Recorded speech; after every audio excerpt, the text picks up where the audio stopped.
Thinking about making the move to Seattle this summer? Well, you're not alone. Summer is by far the most popular season in Seattle, and there's good reason why. The best weather, the market is buzzing, and everybody is out and about. It's the most amazing time in Seattle. But before you load up the U-Haul and set your GPS for the Emerald City, I want to share a few things most people don't find out until after they arrive. Because while moving to Seattle in summer can be a great decision, there are some important factors to understand about what that move really looks like.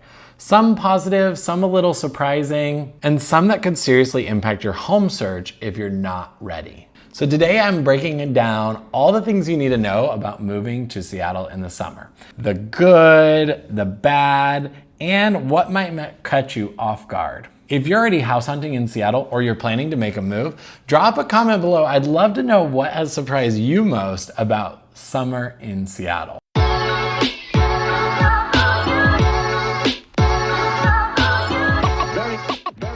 Let's start with the best part. Seattle in the summer is absolutely gorgeous. You're talking about 70 to 80 degree weather days. There's not a lot of humidity. The city absolutely comes alive. I'm talking gardens are blooming. You can be paddleboarding in Lake Union. People are out on boats. There's a ton of activity going on. Seattle is definitely a hotspot in the summer, and the city certainly comes alive. It's one of the best reasons to be living in Seattle because you get this amazing summer and you get to go out and do all of these amazing activities. There's so much proximity to water and mountains. You can literally do anything you want in Seattle. The city is lush, vibrant, and highly walkable. If you're touring homes, you're seeing every neighborhood at its best. People are outside, gardens are blooming, and even the gloomiest corners of the city really feel inviting. And also from a real estate point of view, this is when you see a ton of homes listed for sale. You see a lot of market inventory because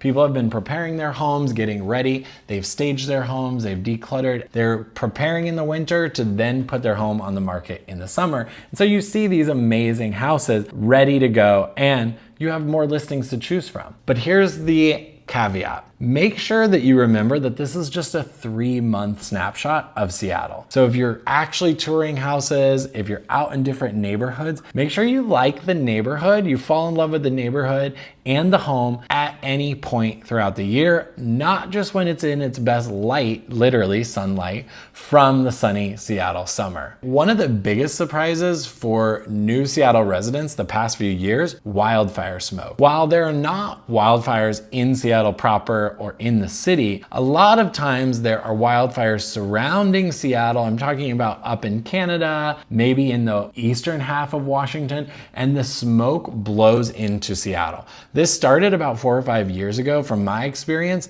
and in the summer, there would be like a week to 2 weeks where you had to have all of your windows closed. You didn't really want to go outside because it was just completely gray, not from fog, but from smoke. This air pollution can catch people off guard, especially if you're moving here for the clean Pacific Northwest air. It doesn't happen every year, but it's become more common. The good news is that a lot of new homes are being built with air filtration systems as well as air conditioning. And so this is something that you want to be aware of, not afraid of when you're looking at different homes and you're choosing between properties, and you may want to know, does it have that air filtration system or does it have AC? And could that be worth the upgrade? When you're shopping for a home in July, the sunlight can literally make everything look amazing. The natural light streams through the windows, the landscaping looks lush, lots of bright interiors. It's like walking through a magazine when you're here in the summer. Here's the reality check. Seattle gets about 6 hours less of daylight per day in the winter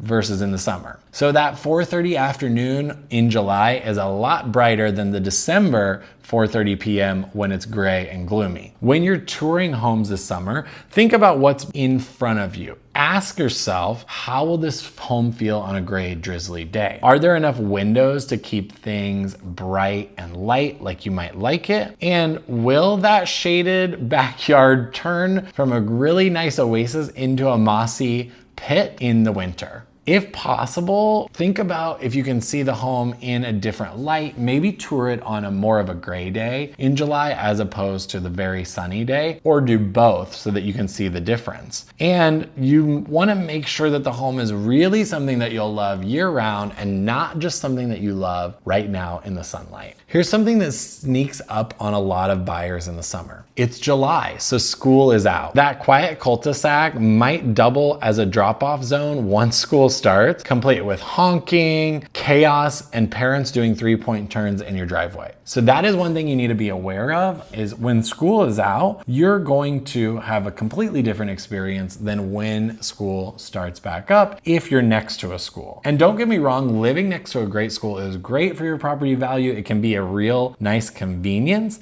but you want to know about those traffic patterns that are going to occur when the school restarts. If the school hasn't started, try to understand what it's like by asking your agent or asking the neighbors, and make sure you're not surprised by some of those yellow buses coming through. This can be a major turnoff if you're not ready for it. And if you live near school, I'd love to know, how is traffic during a drop-off? Leave your comment below because this might help some people understand what it's like. Another funny quirk about Seattle is that even though it's known as a really lush and green place, a lot of the grass is dead in the summer. This is because we essentially have this span of about 2 to 3 months, July to August or September, where there's a lot less rain. And so that means that a lot of the grass dies and actually becomes quite brown. And many homeowners don't use irrigation systems because of environmental and cost reasons. And so a lot of the grass is just dead. It may come back October, November, and we do start to get a lot of rain to keep it naturally alive. But in the summer, a lot of yards look pretty brown. So when you tour a house and see a crunchy dry lawn, don't panic. That's actually normal here in the summer. It'll green up again in fall, and it doesn't mean anything is wrong with the property. Last but not least, Seattle summer can be the peak of home buying in Seattle. And what I mean by this is we do see a lot of homes listed throughout the spring, and sometimes as we get into the summer, especially June, we see a peak in buying activity. So you are going to see more listings, more sunlight, and better conditions to move. So therefore, you're going to have more competition. Right now in the market, there's a little less competition than we've seen in past summers, but that's because there's more inventory on the market and more homes available, which is great. But in some desirable Seattle neighborhoods, we still see multiple offers, escalation clauses, and waived contingencies. So don't be fooled by the summer, and make sure that if you're ready to get into a home, that you have the right strategy. It doesn't mean it's a bad time to buy, but it does mean you need a strategy and probably a realtor who knows how to write a strong offer without blowing your budget out of the water. So if that's you and you need help with the right strategy, don't hesitate to reach out to us. You can text or email us at any time to set up a free consultation about your strategy for buying. Is moving to Seattle in the summer a good idea? Yes, if you understand what you're walking into. The weather is amazing, the market is strong, you'll have more options and more daylight to make decisions, that's for sure. But it's also a time when it's easy to get caught up in the excitement and overlook very real factors that affect how you'll be living in your new home. So whether you're relocating from across the country or